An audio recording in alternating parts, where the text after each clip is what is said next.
I've got the yarn and I've got the patterns, so let's make 23 in 2023.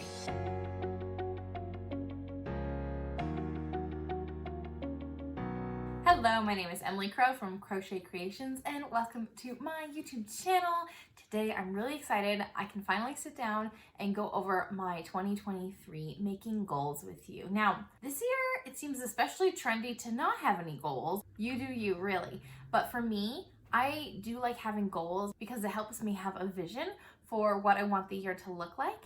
And those goals are just like getting all my ideas out of my head onto paper or onto the computer. Then if I change my mind, if my plans change, if I get new ideas, then I have room in my head to mull things over, and then I can change my plan and change my goals to fit my needs in the moment. I really like to do planning, preparation, and to continually revisit those ideas because I know that things will change throughout the year. But I wanted to do a video where I talked about my goals for 2023 and kind of what I envision for my making this coming year. First and foremost, I'm going to talk about my Make 23 in 2023. Now, if you've watched my Make 9 review video, last year in 2022, I made 3 separate Make 9 lists where you list 9 different items or patterns that you want to make. I did 3 separate ones because I couldn't choose between just 9 items. So I had 9 items for myself. I had 9 items using stash yarn, old stash yarn, and then I had 9 things on my list for gifts to make for other people. Go ahead and watch that video to see how my goals went last year. But for this year, I wanted to do something a little different. And using my understanding from last year's goals, I think this year is going to be even better as far as completing my goals and learning more about my making journey. This year, I thought it would be fun to do a Make 23 in 2023. So I picked 23 things that I want to make using what I know now about my making and myself, as well as different things that I maybe didn't make in the past or I made in the past, but I didn't plan for. Using all that knowledge, I have a list of those things that I really want to prioritize making this year. And then after I talk about my Make 23 in 2023, I also want to talk about some other general goals and ideas I have for this coming year and kind of how my making may be different this year compared to previous years. Let me know down below what kind of goals you have for your making this year, or if you don't have any goals, if you have intentions or general ideas of how you're going to help you feel fulfilled in your making. They don't have to be goals, but I would love to hear down below what you are thinking your making will look like in 2023. I think it's really fun to share, and that's why I'm doing this here. And I would love to hear your side of things on what you're making and planning for this next year. Okay, let's get into these 23 patterns. There are some things that I don't have specific patterns for that are going to be placeholders that I'm going to pop up here so you can kind of see what I'm thinking, though.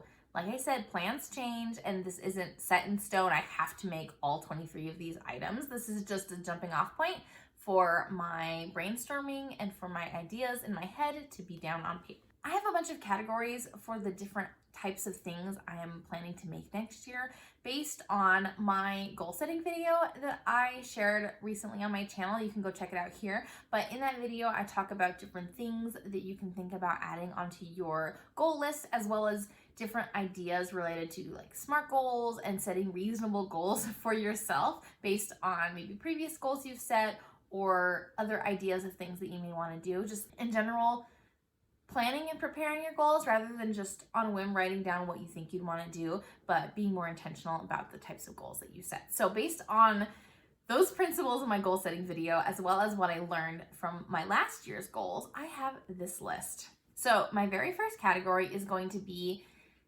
I'm calling it commitments, if that makes sense. So it's things I already know I want to make for specific occasions or reasons. So I have birthday gifts, I have Christmas knitting, things like that that I know I want to do for other people mostly, or that I'm a part of as well. Just committed things that I really want to make that are part of my year of knitting that I don't want to forget about. Because that's something this last year, I didn't include a lot of things on my Make 9 list that I knew I was gonna make. It was mostly all my extra things that would be nice to make that I put on my Make 9 list, rather than things like a Christmas sweater that I really wanted to make. That was just kind of like a given that I was gonna make it, so I didn't put it on my Make 9 list, which was really silly to think back on that. So I have things like that in this category. First and foremost, every year since I've been knitting, I have knit my husband some socks for his birthday. His birthday is in August, and I say that like it's been a long time. I've only been knitting for a year and a half, so I've knit 2 pairs of socks for his birthday. I think that's a really fun tradition, and it's been a good way to get out of my making zone of making for myself and to make something for him. And he's really enjoyed that, and he loves wearing the socks that I knit him. So I want to make him another pair of socks this year. A pattern that I saw, that this might actually be the pattern I make him, I'm not sure. This is called Whiskey Neat, and it's by Maxim Cyr, who has a lot of really great masculine patterns. This is a really recent pattern, it looks like, October 2022. But it's got a couple cool textural details. There's like an all over texture, as well as some variations in the texture throughout. So I think this would be a fun sock to do. My husband does ankle socks only, but this would be a really simple pattern to adapt into an ankle sock pattern. So this is a top contender for his socks, but I'm not gonna make them anytime soon. So when I get closer to actually making his socks, I will decide for sure on a pattern. But I feel like this is a really good option. And then the next commitment that I wanted to make, if you have seen some of my recent videos, I had this goal to make a Christmas Eve socks for my whole little family, myself, my husband, and my toddler, Georgia. And that's 3 pairs of socks. So in 2021, I made socks for all of us, but they didn't necessarily match for Christmas. So I wanted in 2022 to have matching socks, and I missed the ball on that one. I ran out of yarn, and I'm still working currently on my pair of socks. I finished my husband's and my toddler's socks, though I think both of them need a little bit of tweaking to do because I was rushing through the end. But this year, I'm going to make it more of a priority to finish those socks. And now I have a better idea on yarn usage and how much time it takes to knit a family's worth of socks. So I have 3 socks here as like placeholders in my list for 3 sock pairs that I plan to make for myself, my husband, and my daughter. I'm not sure which pattern, but I'm definitely being drawn towards colorwork socks for the Christmas vibes. So this first pair that I picked out, Heart of the Forest socks by Kamabornia. I think this is super, super fun. I love the variety of the tree motif, that it's not just one singular style, but there's multiple styles. I think that's really fun. This next pair is called Christmas Socks 2021 by Stein and Stitch. And I think this is really fun. This might be my top choice if I had to choose between all 3, but I think it's super cute. I love having the multitude of colors going on, and that means if I buy a skein of every color, I'll definitely have enough yarn for all 3 pairs. And then the last pair of socks that I'm considering for this goal is the Mountain Pine socks by Stone Knits. And I've made some Stone Knits patterns in the past, and I really love their style. I have their newest book for colorwork socks, and it's just super fun. This is also another fun colorwork motif. It's got the mountains. I like the freckle stitch type of colorwork too. It's gonna be a colorwork sock pattern probably that I'll do for all 3 of us. I'm not sure which one, and it might not even be one of these 3, but I have 3 options as placeholders within my goal list for this next year's goal. I will finish our family Christmas socks in time. I will definitely start before December. Another kind of gift commitment that I want to do, this one's kind of a funny one. Kitten Mittens. Kitten Mittens are like socks for your cat. The good thing is I have a cat, so I have a model to try on such a pair of socks, or what do you call it when there's 4? And there are chickens out there. I did not know my neighbor had chickens. There are just 2 chickens strolling around. Okay then. I knit socks for my immediate family, my parents, and my brothers for Christmas. When I was trying to talk to my family and get sizing figured out for them, my brother thought I was gonna make a pair of socks for his cat. So I decided that I should make a pair of socks for his cat that match. But what do you call it? If it's, I don't know, if it's 4 socks instead of 2 socks, it's not a pair of socks. What is it called? I don't know. Anyway, I wanna make some kitten mittens for his cat because I have some leftover yarn, and I have it over here. So this is Knit Picks or We Crochet Stroll Tonal in the color Train Station. So this is what I made my brother's socks out of. And I have plenty of yarn left to make some little kitten mittens for his cat, Seamus. And this pattern that I found is a crochet pattern, but I'm pretty sure I want to knit the socks. I'm not sure. If you have ever knit or crocheted such a thing, let me know down below. But I think they'll be really quick to make. I just kind of need to figure out sizing and how they would fit. Subject my own cat to them to make sure that they would fit okay. So that is just kind of like a fun, silly thing I want to make this year, but I think it'll be really fun. The last commitment gift thing that I wanted to make this year is for my daughter, Georgia. So she has recently become obsessed with the pigeon from the Don't Let the Pigeon Drive the Bus series. We have like 3 or 4 of these books now. She really enjoys them. She especially loves this book with the ducklings, so that's something I might want to modify down the road. My friend Bissy Crochet has a pattern called the Sassy Bird, and this bird would be perfect to fill in for the pigeon. I think it would be really fun to make it and to be able to have like a stuffed animal pigeon for my daughter. I think she would really enjoy this. I recently bought some category 4 acrylic yarn in this blue color to kind of match the pigeon, and I have some white and some black and some yellow in my stash to use. Georgia, mommy needs to stay down here and work, okay? Yeah, when I'm done working, I'll come up, okay? Okay. So yeah, that'll be a really cute pattern. I'm excited to do some amigurumi. I'm in the mood to do something a little different. And so I think that'll be really fun to do. And I love supporting my friends and buying their patterns. The next part of my list is kind of a small section, but it is my rollover of things I wanted to make in 2022 that I did not get a chance to make. So this is like my leftover Make 9 things. So there are only 2 items on this part of the list. Only 2 things I did not make for my Make 9 2022 that I am moving over into 2023. The first one is Oat by This.Bird.Knits. I love this sweater. It embodies my style. I really love the 3/4 length sleeve. It looks really comfy. I love the lace detail on the sleeve. I think this will be a wardrobe staple for me. I am using Teeny Button Studio in the color Bar Talk. It's this really pale but warm lavender purpley color.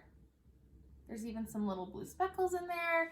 It's really pretty. So I'm really excited to make it. The reason I didn't make it last year was because by the time I got around to maybe casting on, it was kind of not the right season. It was too warm because I was living in California. So by the time it was like March, I felt like it was too warm to knit a worsted weight sweater. So this pattern calls for DK weight held with a lace weight yarn. So I'm just using a worsted weight to get gauged because I didn't really want to have mohair in another sweater of mine. But I'm really excited to cast this on soon because I think the coloring is perfect for the late winter, early spring. And because we're in Utah now, I feel like I'll get more use out of it wearing it even in the early spring. The second thing on my Make 9 list that I am moving over into my Make 23 and 2023 goal is the July Socks by Moorats. And this pattern, I've wanted to make it for a while, and I even had yarn caked up for it. This is Explore Knits and Fibers in the color Moonstone, and ooh, the mini. I don't remember what the mini is, but this is a sock set that I purchased. Isn't it so beautiful though? Like the variety of pastels. So cute. But I thought this would be great for the July socks, and I was planning on casting them on this past July. Did not get a chance. I should probably try to cast them on before July so I can wear them in July this year, because if I wait until July to cast them on, then I will probably miss my chance again. I have learned my lesson. The next section is probably the one you're most excited for. This is my garments and sweaters section of my Make 23 list. And I tried to base my list off of how many sweaters I made last year, including sweaters I made for other people, sweaters I made for my daughter. I just tried to make a reasonable goal for how many sweaters I would make. I could make a list of 23 sweaters I want to make, but there is no way I'm finishing 23 sweaters in 2023. So I tried to be mindful of that. So I have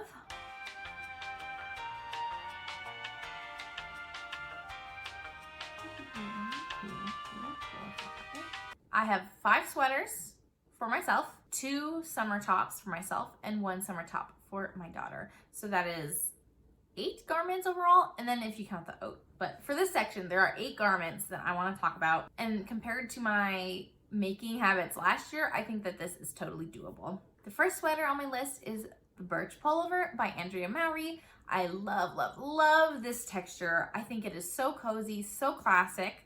And what I really love about this, I think that it'll look really good in a really pale color, similar to what she did for her sample. So I'm going to be making this with Woolbury Fiber Co. in the color Sandcastle. It's looking more pink on camera than it does in person. It's almost a neutral shade, and I'm really excited to see how this works up. It's definitely a variegated yarn, but it's a subtle variegated, so I think that it'll still work really well with this texture. I am going to be using almost exclusively yarn from my stash for these goals that I have set. I do think I'll have to buy a few skeins of yarn, but I've been really mindful about purchasing yarn with projects in mind. Almost all these patterns, I already have the yarn for it, so I'm like ready to go whenever I feel the inkling to cast on. This pullover is using fisherman's rib, which I've never done before, and I know it's a yarn guzzler, but meterage for my size, I think it should work out just great. And I'm really excited to try something new and learn a new technique. I think it'll be really fun. The next sweater that I'm hoping to cast on for 2023 is the Ranunculus by Midori Hirose. So I have not made this sweater yet. I've not jumped on the bandwagon, but I finally am. And part of that is because they recently updated their sizing to be more size inclusive, which I really appreciate. And I have this yarn from Treehouse Knits. This is called I Piggybacked from a Pizza Dough Freezer, and it's in her new Organic Decay non-superwash base. I'm really excited to work with non-superwash yarn. I love the experience of that yarn almost catching on itself. It just feels more sturdy when you're working it up. And I've only worked a couple skeins worth of non-superwash yarn before, and I'm really excited to do a project in it. And I think the texture will be fun for the Ranunculus, and I've heard it's a really quick knit. This color is really beautiful for winter, so I'm really excited to see it work up.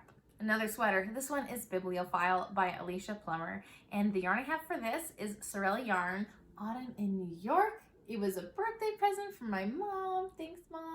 I didn't really want to do a tweed yarn like in Alicia's sample. I wanted to use something not tweedy, so I thought that a variegated would be really fun to do and to kind of see how that worked up. I love, love, love everything about this color. I'm so excited. That'll be a great fall knit. I would love to wear that this fall. Probably I'll do the turtleneck or maybe like a mock neck. I'm not quite sure yet. The next sweater is Allie's Sweater by Sarah Opie of S Knits. And I love, love, love this design. I love Sarah's work. She's been doing a lot of really awesome patterns. And the yarn I bought for this is from Explore Knits and Fibers, who is the inspiration behind Allie's sweater. Now I have my main color. I'm definitely going to be using Fia in Rocky's Decay.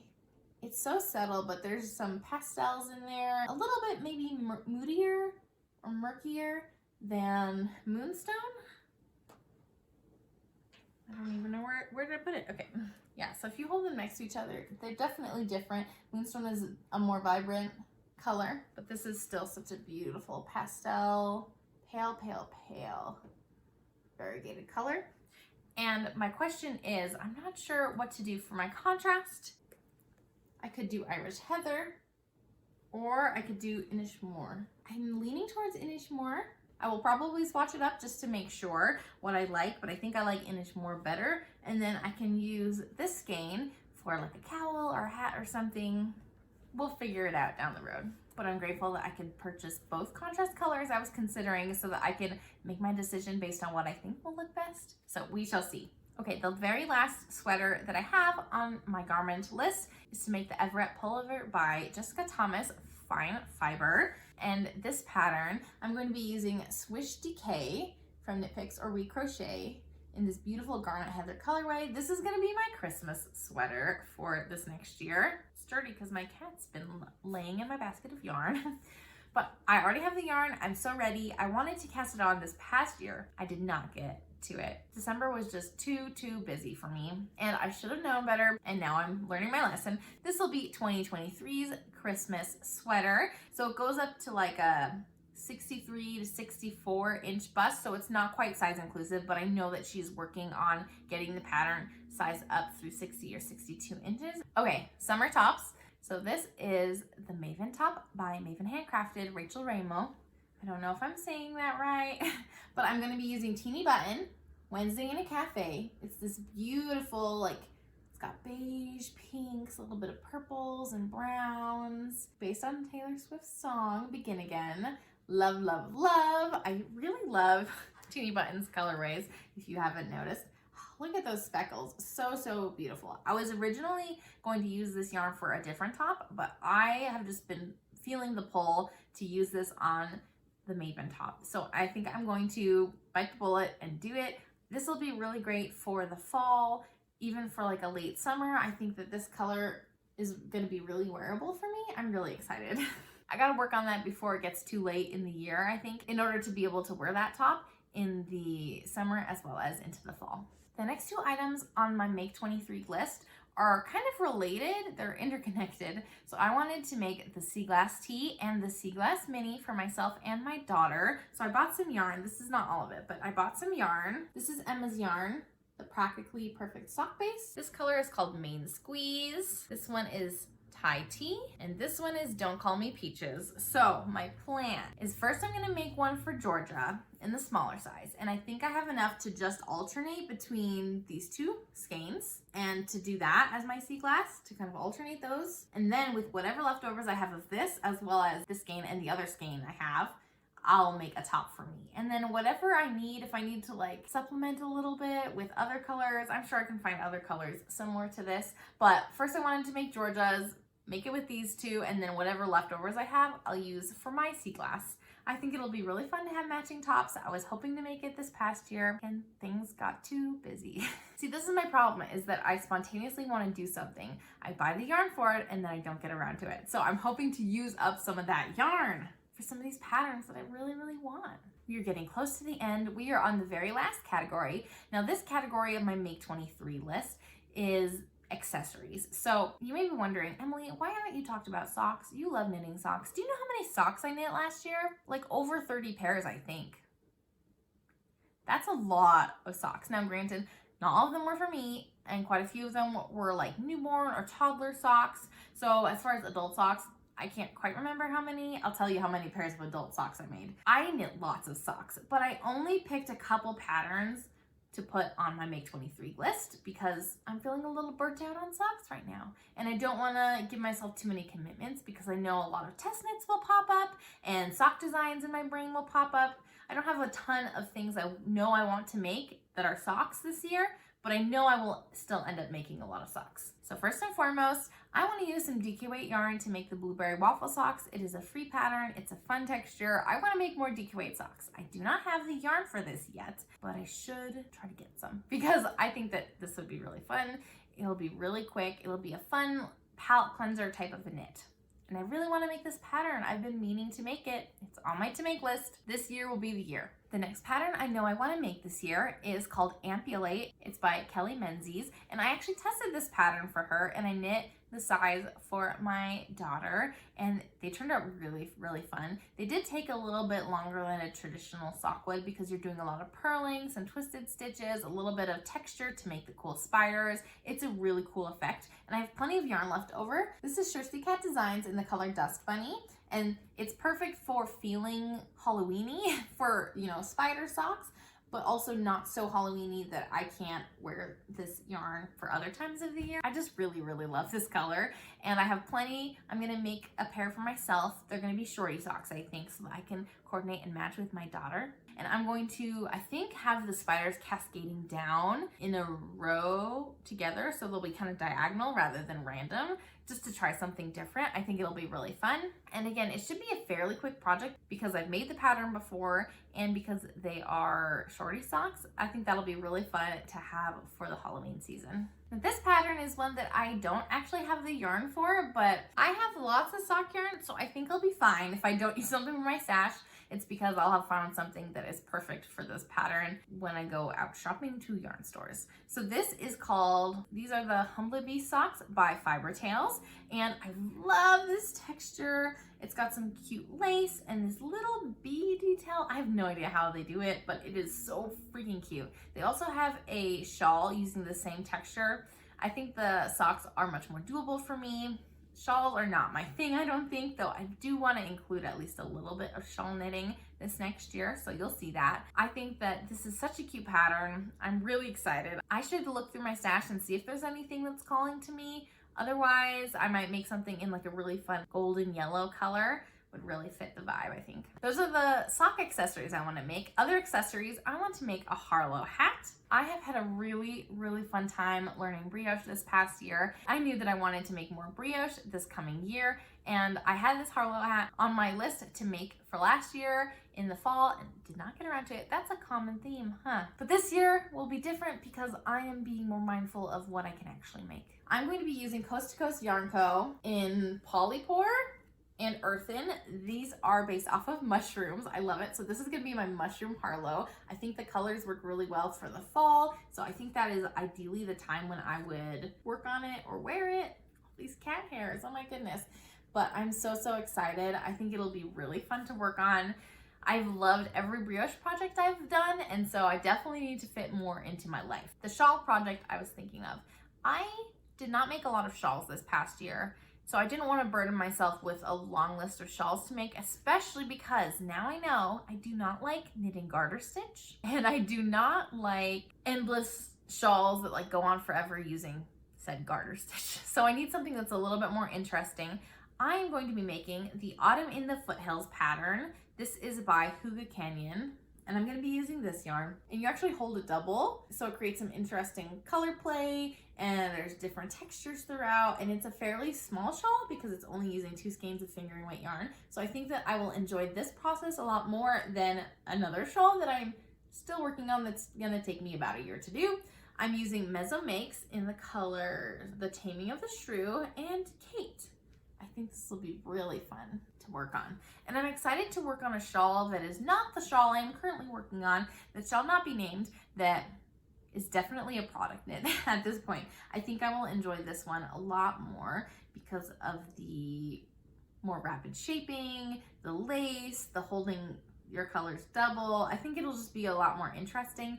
I think I am an interesting to knit shawl kind of person rather than like a comfort knitting shawl person, if that makes sense. Socks are my comfort knitting. I don't need more comfort knitting. Last but not least, number 23 on my Make 23 in 2023. This is the Yarn Cozy Light. Now this pattern is by Natalie of Knitty Natty, Love and Stitches, and I've been meaning to make this pattern for a long time. I have plenty of sock scraps to use, and so I think it would be really fun as like a palette cleanser to make some yarn cozies because they would be so useful to be able to put my cakes of yarn in these little cozies to kind of hold them tight, keep them from getting like unraveled or fall apart when I'm working on them. The utility of them just is really appealing to me, and being able to use up some sock yarn scraps that I'm not using for anything else, I think is also really, really great. This is gonna serve a great purpose in using my yarn stash this year. I'm really excited. I can make as many or as few as I want, but I know I wanna make at least one. There's a couple options within this Yarn Cozy Light pattern, and so I'll probably experiment a little bit, and it'll be a good way to finish off some yarn that I don't wanna hang on to anymore, but I wanna put it to good use. Okay, so there are my 23 things I want to make in 2023. I think that I've used my understanding of myself as I've grown as a maker the past year or so, as well as what goals I did accomplish and did not accomplish last year to help me make better goals that are more realistic for me and what I can do. So I'm really excited to see what this will look like. I also wrote down kind of an estimate of when I think I will finish off each object so that I can kind of spread them out throughout the year, make sure that I have something to work on every season, and that I will finish projects in a timely way where I can enjoy them when they are most useful. So like finishing sweaters in the winter or right before fall, or working on summer knits and small things during the summer when I don't really want to work on a big bulky sweater. Just being more mindful of my timing of what I want to make. I think I have a really good balance right now of my projects. I'm really, really excited. I've already wound up yarn for a couple things and I'm ready to get going. Other goals that I have for 2023. In this category, it's kind of a little bit more vague because I haven't thought too hard, but some things I want to do. I want to keep working on my YouTube channel. Life is going to get busy. I'm looking for a job as a nurse. I'm ready to go back to work, and I have a toddler at home. We just bought a home, and so there's things to do about that. There's just lots of commitments going on in my life, but I want to make sure that I still have YouTube because I've really enjoyed doing these videos and editing and putting them up here for you. So that is still going to be present. I don't know if I will be able to come out with a video every week, but definitely at least 1 or 2 a month to just be regularly there so that during this busy season, my channel won't die for sure, but it may look a little bit different during the season of life. Another goal that I have is to, in general, to stash down. And this is fairly common, and I think a lot of people hope to use up the yarn stash in January, or February, and March. And then by then they have acquired a lot more yarn and are ready to work on new and exciting things, which is totally fine. I just decluttered like half of my old stash yarn that I had purchased from a few years ago when I was shopping mostly at craft stores and for craft markets and buying yarn just because it was on sale, and yarn that was gifted to me when I was like in high school and middle school and things like that. So yarns that are not very applicable to me and my craft now. So I decluttered a lot, which I'm really excited about, and I want to keep doing that. I am going to try to go through all my yarn stash, recategorize my yarn, and fill out a spreadsheet because I've done that in the past and I really enjoyed having a record of my yarn to be able to look at. And then I'm going to keep track of my yarn coming in and out of my stash every month so that by the end of the year I have a net negative of the yarn that I have, so I can work on using my yarn. It's definitely not a sustainable practice to just keep getting more and more yarn and have it sit there because I want to work with it. And if I wait too long to work with it, I won't want to work with it anymore. So I really do want to overall use more of my stash than I bring in. And I think that these projects and patterns that I have in mind for my Make 23 is going to help me do that, since I have probably 95% of the projects already in my stash and I have the patterns already, so I'm ready to go whenever I want to cast those on. Continue YouTube, though it may be less frequent than before. I want to overall stash down, and I definitely want to continue to design into this next year. I have lots of ideas and I'm not sure how many I can make into fruition. I would really love to work with indie dyers to be able to promote other brands that I really love and other small businesses, and to work with some really beautiful yarn to create patterns that I love and that hopefully you love too. So if there's anything in particular you want to see from me as far as like patterns to design, crochet, and knit, but also for YouTube content, let me know down below what you want to see from me, because that is a big part of my making this next year. Things are getting busy and I want to make time for the things that matter most to you guys, as you are my faithful supporters, and I'm really grateful for you being here and watching my videos, commenting, liking, and for those who are subscribed. I've seen a lot of growth in my channel this past year and I hope to continue to grow it. Also, something you'll notice on my podcast coming up is I will probably have a little bit less to talk about because life is busy, but also I'm seeking more balance in my life right now. Last year, I was very obsessed with knitting. It was a fairly new craft to me. I learned to knit halfway through 2021, so like I was going into it full force, but it made all my other hobbies and interests kind of fall by the wayside. And this year, I really feel like I need to seek more balance in the things I want to do. I want to spend more time reading. I want to spend more time exercising and moving my body and taking care of my physical body. I'm going to spend more time doing like scriptural study and caring for my spirit. I'm going to be working, and that'll kind of take care of me socially. Being able to get out of the house and interact with adults would be nice. All of these things, like I just want to explore my interests and spend time doing other things besides knitting and crochet. So I will definitely be talking about that on my podcast, since that'll be taking up more of my time this year than it has in previous years. I love to knit and I love to crochet, but I want to give myself space to do other things and to not feel so obligated to make. Most of last year, I just wanted to make, and I think that's awesome. But this year, I'm feeling like I want to make and do other things too. So let me know if you've ever felt that way. I never felt pressured by like other people or even like this channel to just constantly make. It was so new, so fun, and there's always so many things to make that I just didn't want to stop. But now I want to slow down and make it a more intentional process, and to make room for other things that also matter in my life. On that note, thank you so much for being here and for joining me as I shared with you my goals for 2023, especially my Make 23 in 2023. So let me know down below what your goals are. I would love to hear, are any of you doing like a make 9 or a make 23 type of goal, or are any of you trying to attack your stash and use up some of the stash that you've got? Let me know, because I will definitely be giving you updates as far as how I am using my stash and hoping to decrease the overall stash that I have. And I hope that you have a wonderful year ahead of you. Happy making. Bye!